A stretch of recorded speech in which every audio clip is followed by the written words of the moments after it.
Balance of Power, live from Washington, D.C. From Bloomberg's Washington, D.C. studios to our TV and radio audiences worldwide, welcome to Balance of Power. I'm Joe Matthew. Tonight, the market flips.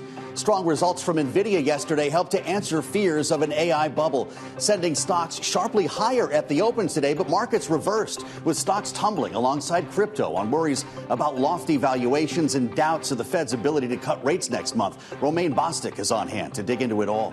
Plus, Fed decision uncertainty, what today's delayed September jobs report now means for a possible rate cut in December. Michael McKee will walk us through that. Also tonight, the ruling from a federal judge blocking President Trump's deployment of the National Guard to Washington, what the latest setback means and when it could go into effect. And it's Trump, Mamdani, their first face-to-face meeting as the next mayor of New York heads to Washington. We'll preview their sit-down with our political panel up ahead. But we begin tonight with a major reversal on Wall Street as markets give up a powerful morning rally to close sharply lower, despite stronger than expected quarterly results we talked about from NVIDIA last night. And after the government delivered that late September jobs report brought new doubts about whether the Fed will cut rates in December. The major index is showing big losses at the bell. The S&P 500 down over 1.5% to its lowest point since September. For more on this, we turn to Power Moves with Bloomberg's Romaine Bostick, who joins us live from World's headquarters in New York. Romaine, what happened to NVIDIA and all the good feels last night? Yeah, one of the biggest intraday flip-flops for financial markets that we've seen since at least the Liberation Day ructions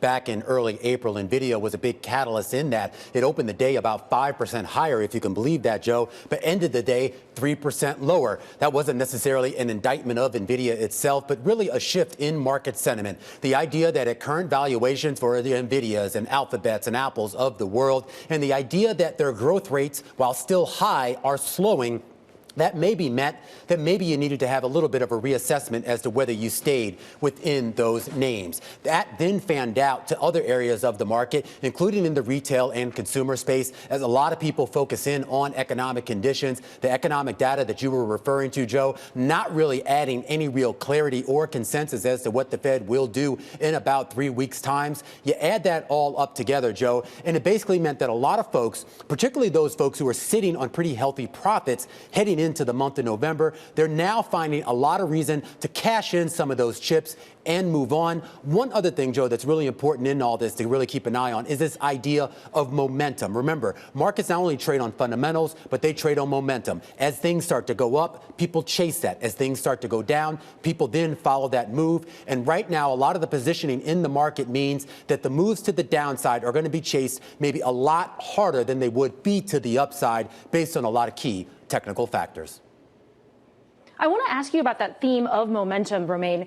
We had so much optimism last night, even this morning. Why did we see all those AI fears creep back in so quickly midday? Well, there are two big things, and I don't want to get too technical on this, Laura, but when you look at NVIDIA's earnings, you're talking about a company that had 62% growth in revenue. By any metric, that is phenomenal. But you know what else? Accounts receivables, they were up like 90%. And inventories, their chip inventories, that was up by more than double. That basically means they're selling a lot of stuff, but not necessarily taking in the money for that stuff. It also means they're making a lot of stuff, but not necessarily able to get that stuff out the door. Part of that, of course, has to do with what you and your folks down in Washington have been keeping an eye on, which is all the concerns about export restrictions and the idea that, as Jensen Huang himself pointed out, the market for NVIDIA chips in China, because of those export constrictions, is basically zero right now. And that's a big part of the reason why you saw those inventories up. And it's a big part of the reason why some investors got a little bit spooked here about where this company goes next. Now, that was quite a round trip, Romaine. Thank you for walking us through this. Bloomberg's Romaine Bostick, we thank you. And more now on the September jobs data this morning showed payrolls up more than expected in September, but the unemployment rate also climbing up to an almost four-year high of 4.4%. This morning, Labor Secretary Lori Chavez-DeRemer responded to the data right here on Bloomberg TV and radio. Listen. This was a solid report for the September numbers. We'll have to see how November numbers come out in mid-December. But I think that this is good for the American people. We know that more people are wanting to work and they're actively seeking those jobs. And so it is my responsibility to make sure that we have that skilled workforce. Joining us now to drill down on the data here from World Headquarters in New York, Bloomberg's Michael McKee. Michael, it's great to have you. I guess there's some good news and bad news here. The press secretary said it a bit differently than the labor secretary, Caroline Leavitt, with a statement saying this strong report is more proof that President Trump's pro-growth America First agenda is already making great progress. Where's the progress in these numbers? Not a lot of progress in the numbers, Joe, and she tried to attribute the growth in September payrolls to the president's tax bill that was signed this summer. But, of course, most of the elements of that don't go into effect until 2026, so it's not really a big help. But the point is what's the Fed going to do about it? And the Fed basically got a mixed message out of this. Those who want to cut rates will point to the fact that the unemployment rate went up, and it maybe suggests that the economy is weakening, except that the unemployment rate went up because 470,000 additional people entered the labor force. So it's called a good rise in the unemployment rate, more people looking for jobs. And those who want to hold will say, well, you got 119,000 jobs created, so we don't need to cut rates because the labor market's in good shape and inflation is still a concern. Doesn't really settle the issue for anybody at this point. Mike, we have a really patchy data outlook right now in that we, didn't get the September jobs data until very late. We're not going to have October. November won't come until after that December Fed meeting. How blind is the Fed flying as they head into the end of the year rate decision? Well, it's maybe foggy out there, as Jay Powell likes to say, but they do have fog lights on the car. They've got the alternative data sources, ADP, the ISM numbers, some other private payroll data providers. So they have an idea of what's going on in the economy. They just won't have the unemployment rate changes, and that's what they like to look at as the primary indicator of how the economy is doing. So they're going to have to make a somewhat uneducated guess in making their decision. But at this point, it's hard to see much that would change their minds because we don't have a lot of data, even with the government reopening before the December 10th meeting. Mike, it's great to have you, as always. Bloomberg's Michael McKee, live from New York. For more analysis on the state of the economy and specifically our job market, we bring in Jared Bernstein, former chair of the White House Council of Economic Advisors in the Biden administration, now distinguished policy fellow at the Stanford Institute for Economic Policy Research. Jared, welcome back to Bloomberg. It's always great to have you. I was looking at your Substack a little while ago. Your headline on today's report, September jobs data showed jobs up, but unemployment up too. And I was struck by what we heard from Press Secretary Leavitt earlier today in her statement. She also reflected on the administration you worked for, saying, quote, in stark contrast to the disastrous Biden economy, almost all of these new jobs were in the private sector and went to American-born workers instead of illegal aliens. Is that true? No, that's factually incorrect. But I think the broader point is that at some point, these folks need to stop blaming the prior administration. I guess that's not going to happen, but I'm sure that's not really resounding with anyone. At this point, they clearly own the economy in the way that the current administration typically does. And as you know, I went through that big time. And they have real problems here. Not only is the unemployment rate at the highest rate it's been since October 2021, but manufacturing employment, which is an explicit target of President Trump, his administration, and his tariff regime, is down for the fifth month in a row. It's down 58,000 since the reciprocal tariffs went into play, and down over 90,000 over the past year. And just to be very frank about this, that negative trend began under our watch as well. So that's been ongoing for a while, but the tariffs have made it worse. So I think they have actual real problems in the job market. And I think the pop in payrolls, while nice to see, if you average out the bips and bops, which you get in that survey, you're looking at about 60K jobs per month. That's probably close to break even, but it's not a high hiring rate. We have two trends that we've seen that have really characterized the labor market this year. One is this low hire, low fire phenomenon. And additionally, the jobs that have been added, about 80% for the year, have come from the healthcare sector. Is this a sign of a healthy labor market, or are we due for perhaps an unfortunate shakeup here? Well, it has been for a while the case that most job gains have been concentrated in a relatively few number of sectors. Of course, healthcare is one of them. But I think the problem we face now is that some of that kind of a stacking of the sectors that are contributing is getting to be a shorter and shorter stack. I mean, we know that healthcare continues to carry a disproportionate share of the lifting, and boy, government employment, particularly federal government, has taken a huge hit. We can be pretty confident that the October payroll print, which we will get, will be a negative. It'll have a negative handle, in no small part because of the shutdown and the damage done to government employment there. But I think there's precious few sectors contributing to employment growth right now. So the spirit of your question seems right to me. I want to ask you about the issue of affordability, which is also something that you know a lot about, and we're asked about it for the better part of 4 years. The president saying yesterday at the U.S.-Saudi investment forum that was happening at the Kennedy Center that this is a new word, affordability. You can call it whatever you want, inflation, prices, costs, otherwise. It's showing up in polling data, and we're seeing the administration really try to frame their argument on this. I spoke earlier with Cliff Young from Ipsos, the pollster, talked to us about what they're hearing from people when it comes to affordability. Let's listen. The average American is talking about making ends meet, how much money is left over at the end of the month. They're worried about their kids that are coming out of college that can't find jobs. These are very practical, very real issues. And indeed, just to emphasize again, the disconnect that you just showed with the president, Biden committed the same error, the Biden administration as well, by saying that the economy was doing well when it wasn't doing well. It's very important for decision makers to understand that Americans truly don't feel like they can make ends meet today.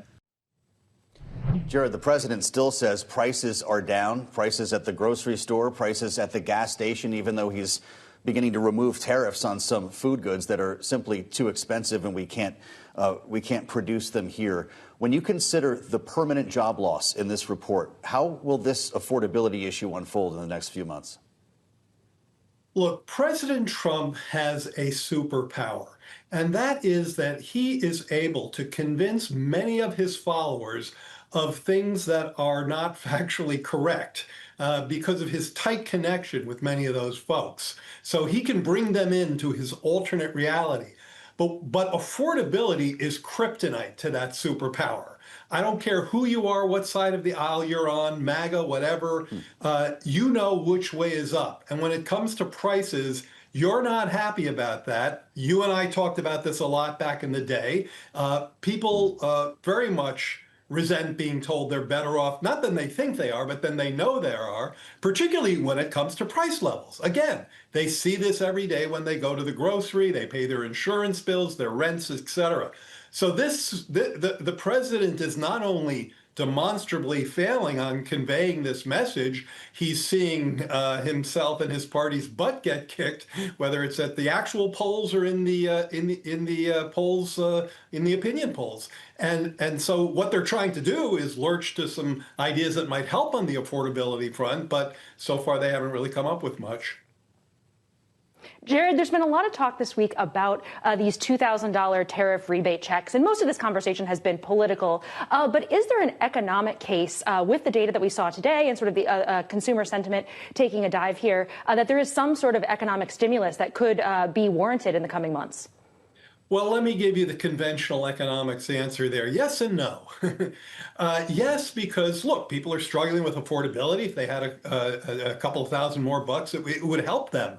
But I don't think this is going to happen, and I don't think it's going to help much. First of all, the price tag on this idea, even if you cut out some folks who are at the high end and maybe wouldn't get the checks, is more than twice the president is collecting in tariff revenue. So when he says I can pay for this out of tariffs, he's wrong by a factor of more than 2x. Second, you want to start fighting the Fed?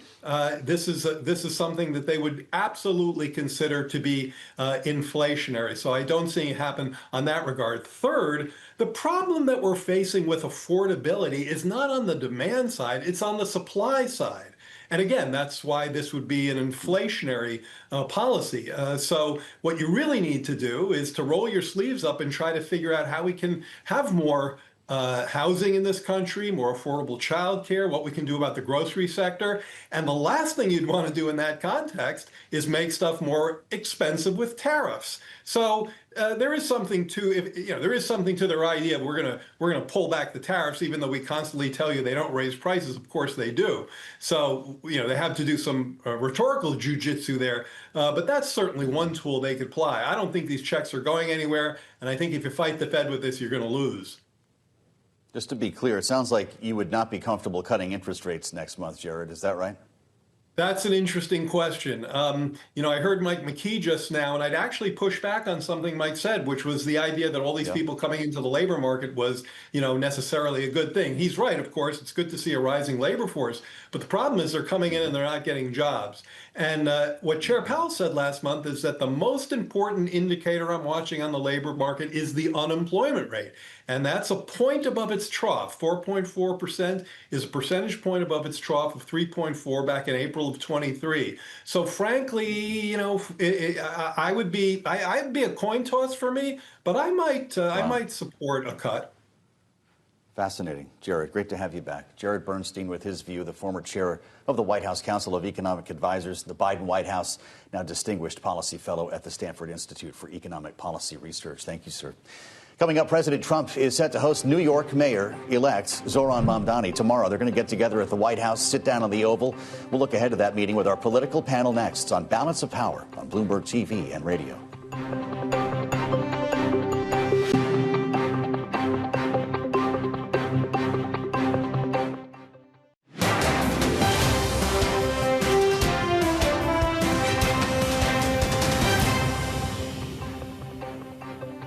Bloomberg TV and radio alongside Laura Davison. I'm Joe Matthew. Thanks for joining us. Big day tomorrow in Washington. President Trump and New York City Mayor-elect Zohran Mamdani are set to meet at the White House tomorrow and spend a little time in the Oval to talk about how they can work with each other following a contentious election season. At least that's why Mamdani says he requested the sit-down.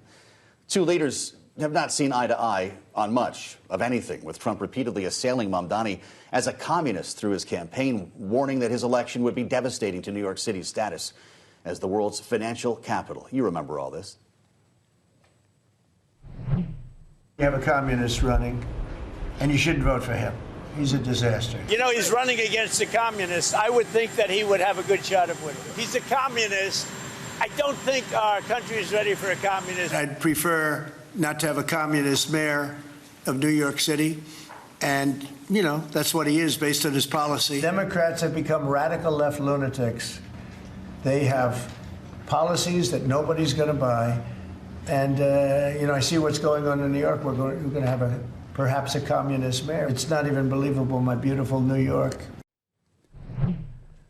Joining us now to look ahead to all this and what we might expect this evening's political panel. Lester Munson is back, principal at the international practice at BGR Group, our Republican strategist, alongside Democratic strategist Yemisi Egbewole, former chief of staff and advisor to the Biden White House press office. Lester, great to see you. Yemisi, welcome to the table. It's great to have you as part of our conversation. I don't even know where to start here. This is pay-per-view, right? Are you guys are you taking the phone off the hook for this? Because this could go a couple of different ways. This could be a Zelenskiy-style ambush. Maybe he shows up with gifts. Lester, how's this going to work? Well, we heard they were going to have a UFC event in the White House. Is this it? Maybe this is it. On the other hand, it could be a love-in. I think the fact that we don't know may be the point. The current president is pretty good at the whole cliffhanger, what's going to happen next thing. Yeah. And so I think the fact that we're even wondering what this will be is exactly what he was hoping for. Amazing. Yemisi, we've seen almost every foreign leader go into the White House this year, adopting a very, go and kiss the ring, say thank you as many times as you possibly can, compliment and flatter the president. How is Mamdani prepping for this meeting? Does he go in adopting that same posture, or does he take a little bit of a more arm's length stance? No, I think they both have to appeal to their base here. This is going to be incredibly politically important as we go into the midterms. And Mamdani ran on the fact that he believed that Trump's policies were bad for America and bad for New York City. And so if he goes in and he's too friendly with the boss, well, then we have an issue when he goes back to the deep blue city of New York. But we have to remember the very romantic relationship almost that the president has with New York City. Right. We're talking about foreign leaders, and here we have a mayor of New York City getting an allotted amount of time in the Oval Office. This means that this is incredibly important to the president, and how he plays this will will dictate how how Republicans respond to the affordability conversation, because we know Mamdani did so well driving that, and we'll see what Republican leaders come back to him with. If they get along too well, to your point, they both offend their respective bases.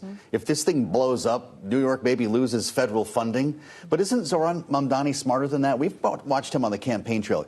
He's very smooth. He's very good on TV. He's great on the debate stage. He's got a plan for what he's going to do when he walks in there, right? Well, I think he wins just by showing up. Okay. Right? Because how come? Well, because President Trump isn't exactly sitting down with Chuck Schumer. He's not sitting down with Hakeem Jeffries. Fair enough. He's picking who the Democratic leader is here. He wants this meeting in the Oval Office, I think, as a signal that he thinks this is the future of the Democratic Party. This is the fight he wants to pick, is with Zoran Mamdani. This is great for Trump. Mamdani is on the far left compared to most Democrats. This is exactly the kind of person Trump wants to tee up as the alternative to him. Very scary to watch. We've seen on affordability, Trump has really sort of scoffed at this idea. You know, this is how Mamdani won his campaign. He sort of, really started talking about this even before Democrats had really honed in on this. But in the recent weeks, we've seen, Trump say affordability, Democrats just made it up, which is not exactly true if you check a dictionary. But how does Mamdani go in? Does Trump try to get ahead of him on framing this issue, or is he able to sort of talk about this issue that both sides really want to own in the midterms? Well, Mamdani's been great on recapturing the issue for the Democrats, and we do owe him that. Look, I'm a centrist, but I will give him that. He definitely came in and he said, everything's too expensive, and now it feels like we're all saying it. But that's also something that President Trump was saying in 2024, and like you say with the foreign leaders, he came in 2025, and it all became the outside noise. He wanted to be the president of peace. Well, we've heard a lot of grumblings, and now people want him to focus on the domestic issues. So it'll be great to see the president engage with someone in the Oval Office, not from a global standpoint, but more from everyday Americans and kitchen table issues. And that is where I think Mamdani has the strength, and I think the president has to dust off a little cobwebs and get back into that conversation. The fact is, Mamdani could be walking into the lion's den here, right? This could be an ambush. Remember when the president of South Africa was in the room? He brought out a video screen and started playing movies purportedly showing genocide against white Afrikaners. They turned out to have nothing to do with that topic. And you're sitting there across from the vice president. You've got reporters in the room. What does Zoran Mamdani do in that case? I don't think that's going to, Joe. I don't think that's going to happen. I think President Trump wants to be welcoming and polite. And as Yemisi points out, they're both New Yorkers, right? He does have this love affair with that city, as he should. He's a native son. So I think they're going to connect at maybe a local politics level that maybe the rest of the country doesn't necessarily appreciate. But again, I think it's actually good for both of these actors to be in the same room together. Yemisi's right. Again, Trump can talk about affordability issues, which he does need to address successfully. Mamdani may be a nice little foil for that. We've got just a minute left. What would happen if Mamdani decided to go in there and have a mic drop moment, tell him off, and be kicked out or walk out of the room? Is that? I think Democrats are a little bit. The base would love this, right? I think his progressive base would love it. I think there are a lot of Democrats that are looking to elect Democrats nationwide, and we know that the Republican Party wants to use Mamdani as a mascot. So this is really his time, not just to speak as the mayor-elect of New York City, but also as somebody who is in a very public role for a party that is looking to get back on top after a really brutal year last year. Sounds like he's going to meet you in the middle. Did you talk to him about this? I love a little middle. I love a moderate. Yeah, well, we'll see if he shows up tomorrow. Lester and Yemisi are going to be with us a little bit later on in the program. Our great panel, we thank you for so much of your insights here. Back with us later this hour. Coming up on Balance of Power, pressure the U.S. has put on Ukraine to accept a peace plan drafted without them. What Ukrainian President Zelenskiy is now saying, and what the plan could mean for Russia as it continues its bombardment. It's all ahead on Bloomberg.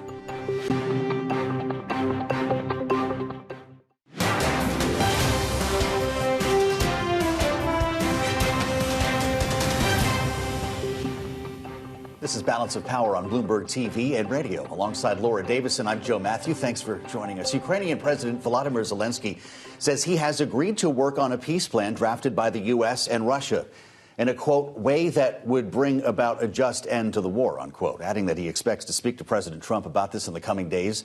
The 28-point plan we told you about yesterday would have Ukraine cede some of its eastern territory and scale back troops in exchange for a U.S. security guarantee. Now, Zelenskyy's comments come amid a renewed Russian bombing campaign, even as the U.S. Army Secretary was on the ground in Kyiv meeting with officials about this path forward now more than 3 months after President Trump met with Vladimir Putin in Alaska. There is still no end to this war in sight. Joining us for more is Maura Rudman, a professor at the University of Virginia's Miller Center, former senior White House national security official. Maura, it's great to see you. Welcome back to Bloomberg TV and radio. What's your thought here on a deal that many, upon first glance, thought was a non-starter for Ukraine? Yeah, I think that the deal as presented to Zelenskiy is a non-starter. It is essentially the 2022 Russia plan. And as you noted, Joe, in your intro, that it is a peace plan drafted by the United States and Russia, so drafted by one of the parties to the conflict and then presented to the other, not exactly a prescription for forward movement. I heard President Zelenskiy's statement is very carefully worded to try to basically keep the door open to work towards something that perhaps Ukraine could accept without looking like he was ignoring a U.S. proffer to him. And so I think it was kind of very carefully worded. And my guess is European countries are working very closely with him on how to maneuver out of the situation. Maura, I want to ask a little bit about the strategy here. This deal has a lot of echoes to the Israel-Gaza ceasefire deal we saw brokered a couple weeks ago, in that the U.S. worked very closely with Israel, in this case with Russia, to come together with a deal to present to the other side. Is the U.S. emboldened because that ceasefire was able to go through? You know, what is sort of the thinking here about why this strategy might work in a very unconventional way? Sure. Well, Laura, I would say I see this as very, very different in almost all respects from the 20-point plan that is in place in terms of a Gaza ceasefire and moving forward. And there's still much work to go forward for the ultimate success of that plan. But the United States did not sit down with Israel in that case and craft an entire agreement and then hoist it on other countries in the region who were going to be critical to getting Hamas to give up the hostages, which is, as we recall, is the most important first step of that agreement. The United States worked in partnership with all the countries in the region, in addition to consulting closely with Israel. And ultimately, the plan was not something that Israel itself necessarily loved at all. I think the Israeli people did. I think Prime Minister Netanyahu was fairly uncomfortable with it, but recognized it was the best deal that he could get at this point. And so it involved very careful conversations with all the players in the region. And I think a lot of the other players in the region helped in drafting and putting together the deal. And we're just happy to have President Trump and his team assume credit for it. That was part of why they were able to also be very successful in getting the UN resolution through just recently that endorsed that deal. This 28-point plan was crafted solely by Russia and the United States, as you've pointed out. Didn't involve any conversations with the Europeans who are so directly affected, who are literally on the front lines along with Ukraine. And so that's why there's a lot of work to be done in getting to something that will actually work for the players in the region whose security is at stake and who have invested tremendous resources to date in trying to protect Ukraine.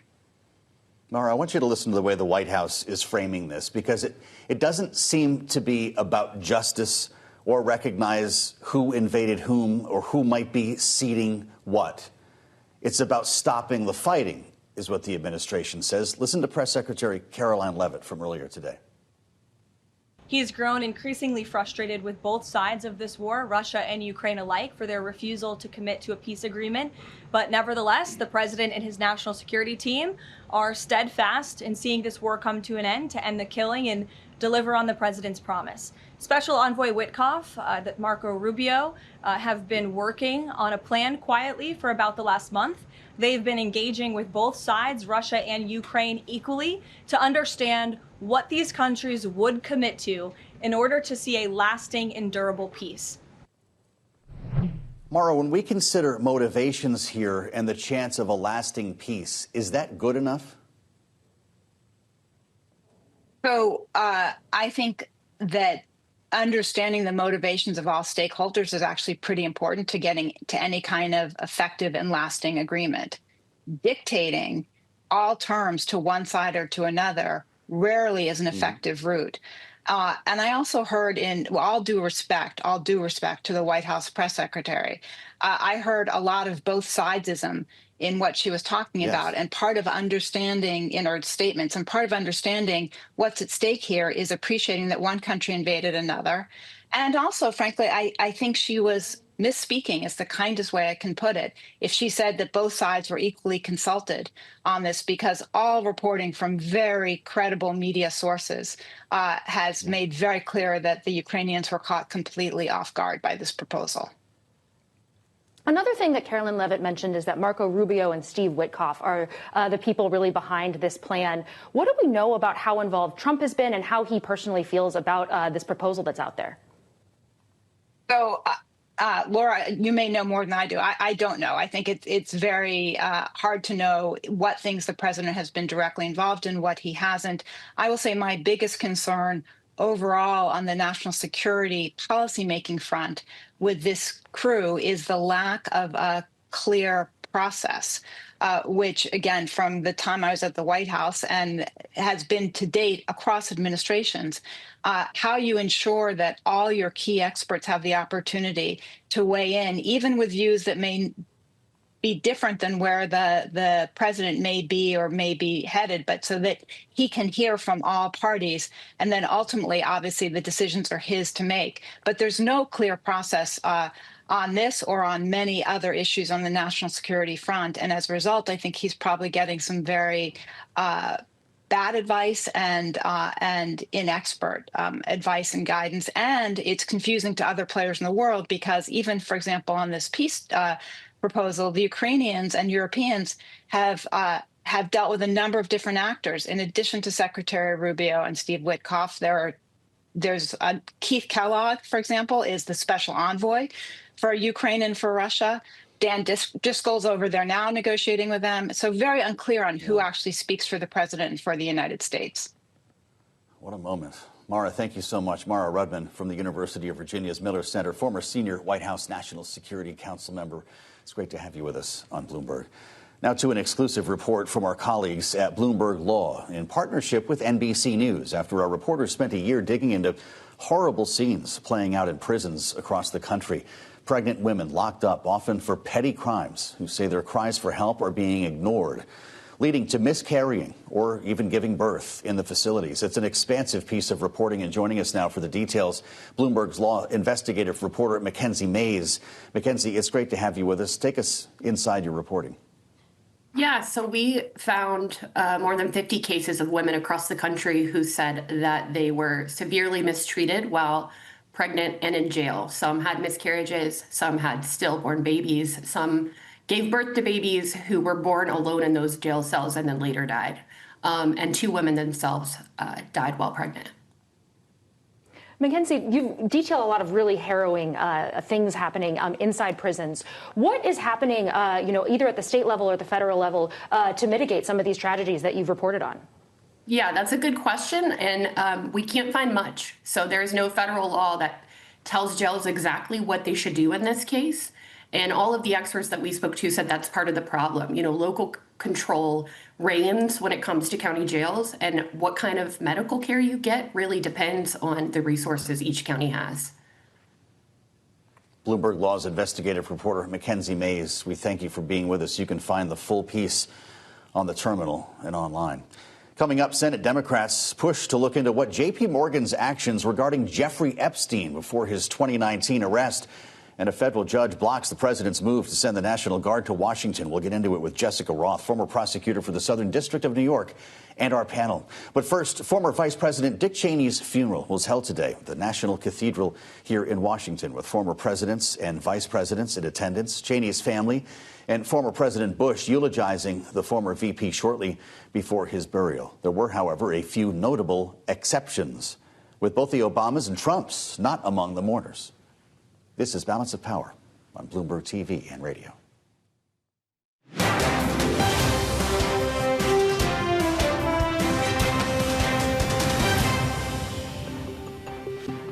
This is Balance of Power on Bloomberg TV and radio alongside Laura Davison. I'm Joe Matthew. Thanks for joining us. President Trump has signed the discharge petition to release the Epstein files after seeing the House and Senate approve the measure in overwhelming numbers. In fact, only one member, a single member of the House Republican Conference, voted no. This kicks off a 30-day clock now on the release of these files, but it could be more complicated for that. And for more, we're joined by Jessica Roth, professor at the Cardozo School of Law, former federal prosecutor with the Southern District of New York.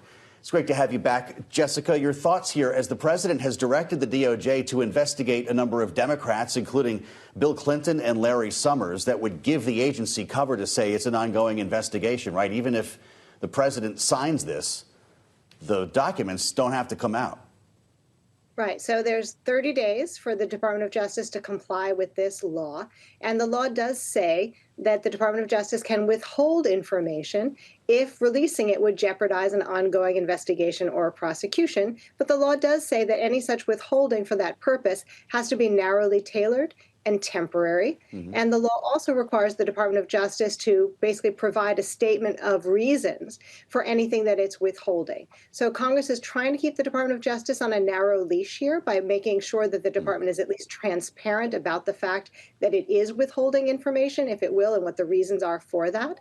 But if there are, in fact, asserted ongoing investigations, including those directed by the president into prominent Democrats and Democratic donors and affiliates, that could be a reason that the Department of Justice cites for withholding information, although ironically that would appear to suggest that the department would withhold information that might be embarrassing for Democrats and disclose information that would be embarrassing for Republicans. Given the vast scope of information that FBI and DOJ officials have said they have on hand, what is sort of the amount that we could see come out if they very liberally apply some of these carve-outs and say they're not going to release? Could it just be a very small, narrow, targeted amount of documents, or is there still a lot more, even if they hold some stuff back? Yeah, so I don't have a great sense of the volume of the material here and what falls into which buckets. If the department is going to say we're not going to release information because doing so would jeopardize an ongoing investigation, then if they're going to comply with the law, they have to say, and if called upon to do so, demonstrate that any such withholding is narrowly tailored and temporary with respect to those particular investigations. So I don't think Congress is going to stand for the department releasing just a tiny amount of information here and saying, well, everything else is necessary to be kept secret for ongoing investigations. I think Congress is going to try to then hold their feet to the fire and say, well, what is the scope of those ongoing investigations?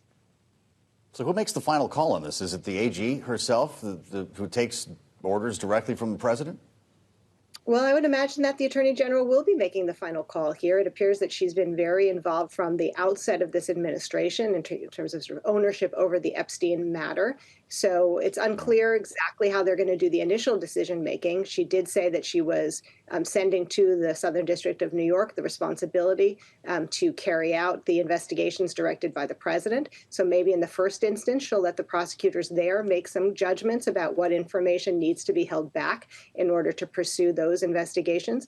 But I would imagine that she's going to want to have final say in any determinations about what gets released and what is held back. Senate Democrats today launched an inquiry into J.P. Morgan, asking, what the bank knew and when they knew it regarding transfers into and out of Epstein's accounts.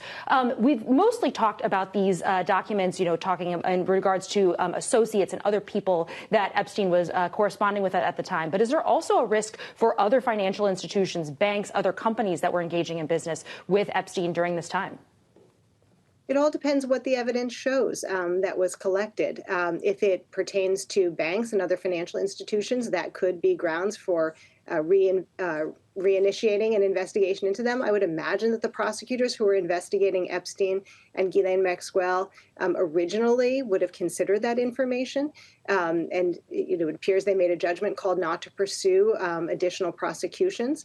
But there's no reason why that couldn't be an avenue of renewed investigation. And Congress can do a parallel investigations on its own, issuing subpoenas to these banks even before it gets the information from the Department of Justice, in theory, although the Congress has already received quite a lot from the Department of Justice. So Congress can go on its own track as well, even while it awaits additional information being turned over to the public and to Congress simultaneously from the Department of Justice. Professor, talk to us about redactions. Will there be any proof that redactions, as we see them whenever these are released, assuming they are in fact protecting victims or those who did them wrong? It's a really good question about how any redactions are going to be accounted for and who's going to actually challenge the Department of Justice on redactions. The law does say that the Department of Justice has to justify redactions and choices to withhold information and provide that in essentially a statement to Congress. The law also provides that the Department of Justice has to effectively provide an index to the material and a list of names of essentially politically salient figures who are included in this material 15 days after the release of the material.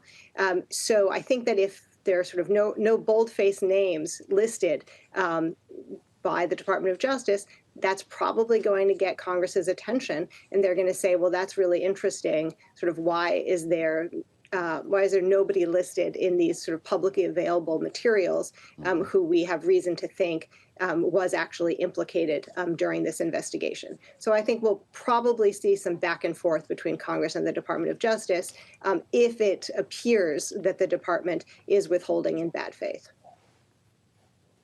Jessica, what's your expectation on how quickly we could see these documents? Do they take up the full 30 days to release, or do they want to get these out sooner to get the story behind them? That's a really good question. I mean, my impression is that the department has had possession of these materials for quite some time, and therefore it shouldn't take them that long to sort of put it together and index them and provide it in the downloadable, searchable form, which is what the law requires. They've had access to the material long enough that they should be effectively ready to go with that. I think the redactions and the decisions about what they're going to withhold based on ongoing investigations, that might take a little bit of time, providing some of the indexing that Congress is requiring. Perhaps that takes some time. So I'm really not in a position, since I'm not familiar with the material, to say how long that's all going to take. I had imagined that some of this could be provided fairly quickly, and then others that would require going through it with a more fine-tooth comb, maybe that takes a little bit longer. And then I think there's just a question of the political will of sort of, do you do it all at once or do you trickle it out? And that I can't speak to. We're going to find out together, Professor. It's great to have you back. Jessica Roth at Cardozo School of Law, former federal prosecutor, SDNY. We thank you for being with us on Balance of Power. Let's add the panel here and get their thoughts. Lester Munson with BGR Group back with us, our Republican strategist, alongside Democratic strategist Yemisi Egbewole, former chief of staff and advisor of the Biden White House press office. Okay, here we go again. We've talked about this a lot, and I'm sure that we're not done. Lester, are these really out in 30 days?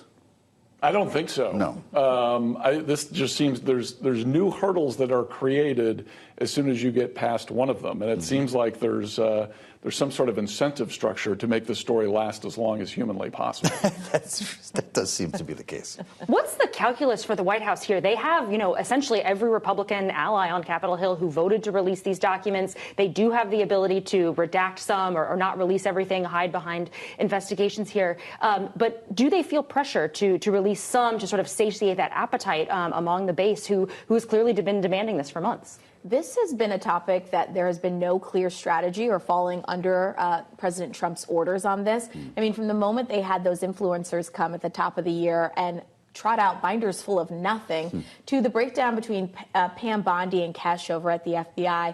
I mean, this has been so much infighting and also lack of direction. I don't think the president knows where this can go from here. And I think he was actually surprised by a lot of Republicans voting to release the files. I think they're voting to release them because we have a lot of Epstein fatigue. Folks would like to focus on things happening to everyday Americans. I know that Speaker Johnson is tired of the censure votes. He's tired of holding this caucus hostage to this Epstein topic. But for Democrats, it's really politically positive. I mean, the more that we talk about it on our side, the more that folks, even on the Republican side, say, yes, let's see what's happening with these files. Well, you know what Republicans tell us? If there was something in there on Donald Trump, you had 4 years, the Biden White House would have found it, would have come out during the campaign. The Harris campaign would have put this forth. Don't you think there might be some truth to that? Well, I do think that this Epstein topic is something that Democrats as a whole didn't really have an interest in pushing. I mean, I worked in the White House for 4 years. It just wasn't a topic that was top of mind. I think Republicans have oftentimes tried to craft the Epstein topic as something that might be a Democratic hoax or fallout, but it's important to remember that the people who raised this issue were Republicans. The people who have kept the flame burning on it are Republicans, and Democrats have said it doesn't matter who is in these documents, Republican, Democrat, current president, former president, whoever is a part of something this prolific as a stain on our nation's history needs to be brought to justice. Lester, does this really end up being a midterm issue? You know, even if this drags out, you know, does this actually end up mattering, or is this just sort of another drama that, you know, is palace intrigue on Capitol Hill and dies on the vine? I don't know. I find myself agreeing so many times with Yemisi on stuff. I'll disagree a little bit here. I think Democrats are being just as political as Republicans here. They weren't interested when they didn't think it would benefit them. Now they think it benefits them, they're pushing for disclosure. That's basically where it's the opposite of what Republicans were doing, right? There's this mirror image here. The issue keeps flipping back and forth. I think in the grand scheme of things, everyone kind of puts on these files the thing that they want to be in there. Who knows what's in there? It's probably a nothing burger. I keep thinking of Geraldo Rivera breaking into the safe in Al Capone's headquarters, and there was nothing in the safe. You know, this big. We all gather around the TV to watch it live. Yeah. Yeah, exactly. And then you open it up, and there's nothing in there. It's. But there has been stuff in there. Some of these emails have impacted careers. Already. True, but these are not the targets, right? These are not necessarily political figures. There are people who have been involved in the American public life, to be sure, and there's a whole lot of institutions that are trying to figure out what they're doing with the people associated with them, if they get named or if more things come out. But we expect some sort of black book to be sitting in a drawer. That's what you're saying doesn't exist. I think we should realistically, we've probably learned most of the stuff we're going to know here. I'm not saying it's not important and there shouldn't be disclosure, but I'm not holding my breath for some startling revelation. Well, with that in mind, could that be a disappointment for Democrats if that's how this ends? And a boon for Donald Trump? I don't think it's something that lasts until the midterms or keeps going. I mean, in this kind of news cycle and with this kind of president, I think by January we might be talking about something else as well. I mean, this topic has been so exhaustive and it really hasn't come up with much. And this might be uncomfortable for the folks at home, but if we're holding people accountable for having texts and emails with billionaires, that's going to be every elected official in Washington and statewide. I mean, there's a lot of money that it takes to run a campaign. And so I think people are going to start getting in the weeds and bringing up things like Hakeem Jeffries having some kind of fundraiser that's tied and that was sent to Epstein. Of course it was. He's a man that had a lot of money. And so people want political figures, right, to pay a cost for this. And I'm not so sure they're going to get that kind of bloodlust. Yeah. Well, again, we've got 30 days maybe to find out. Lester and Yemisi, great panel. Thank you so much both for joining us and sharing insights. And we encourage you to check out the Washington Edition newsletter on the terminal and online. We'll see you back here tomorrow. Sounds like a plan. Alongside Laura Davison, I'm Joe Matthew. This is Bloomberg.